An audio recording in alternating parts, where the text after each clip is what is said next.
So when you think about the industry, specifically the insurance industry, what do you think people in the industry most often miss about what makes claim work harder to manage? I think I would say people most often miss the nuances of just people. Like, so customers are so different, and there's no real way right now that any carrier has identified, like, how do you bucket customers and assign those bucket to a certain person internally. So handling a claim, relatively easy. Is there damage? Yes or no? Let me scope it. Let me assess a policy. That's easy to do for anyone who's been in the business long enough. It's those customer interactions that are the big challenge. When I say customer, it's not just the customer. Sometimes they're representatives. And I think people put averages around different things, average time of handling, average cost of handling. But when it really comes down to it, if you want to get better at what you do, you need to bucket your customers more effectively so that you can spend the right time with the right customer. So it's always right, right claim at the right time, at the right cost type of scenario. But it's right person with the right customer would yield you a better result of all of those things.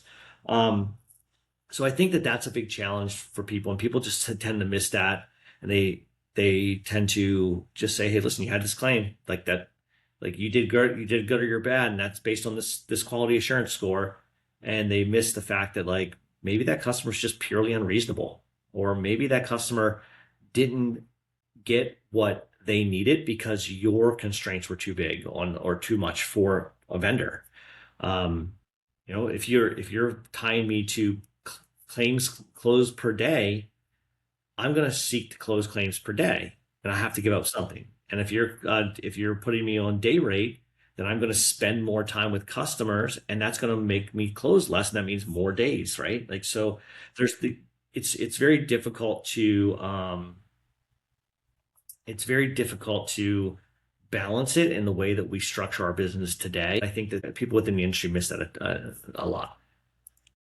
I could not agree more. I mean, that's literally service design, and we just don't have it in this industry. We people think design and they think graphics or like UX or UI and they miss the service itself should be designed to be more valuable and just a better interaction for people. Yep, agreed. Let me ask, do you think they're wrong about missing the nuances of human behavior? Like, do you think they're missing it completely, or do you think they're underestimating it? Repeat it one more time. Sorry, I hate that. It is a loaded trick question. So, no one, I just wanted to see what your response would be.